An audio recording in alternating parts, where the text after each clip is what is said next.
Donc cette réglementation, semences et plants au niveau européen repose sur 2 piliers. Le premier, c'est l'inscription des variétés sur une liste de variétés qui sont autorisées à la mise en marché. C'est ce qu'on appelle le catalogue officiel, qu'il soit national ou européen.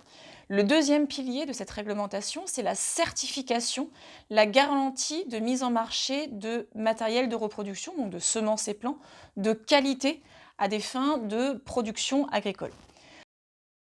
Concernant le catalogue officiel, qu'il soit français ou européen, les épreuves d'inscription de ces variétés au catalogue reposent sur la description de la variété sous forme de DHS. Donc ces épreuves de distinction, homogénéité, stabilité ont vocation à aboutir à une fiche descriptive de la variété, qui est ni plus ni moins que la fiche d'identité de la variété.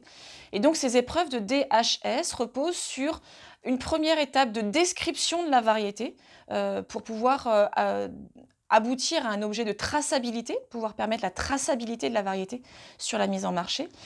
Également des épreuves de comparaison pour pouvoir s'assurer de la distinction de la variété par rapport à l'ensemble des variétés qui existent et aboutir à vérifier la stabilité de la variété, donc à s'assurer que les critères, les caractères de la variété vont demeurer stables tout au long de la phase de production de la variété et de sa mise en marché.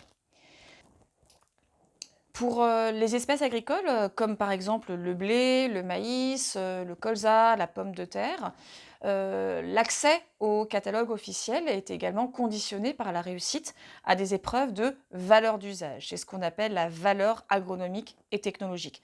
Cela consiste à évaluer, le rendement, des, variétés, la tolérance, aux maladies, mais également pour les espèces qui sont concernées par une transformation, d'évaluer la valeur de transformation des produits agricoles pour obtenir du sucre, du malt, de l'huile. C'est ce qu'on appelle la valeur technologique.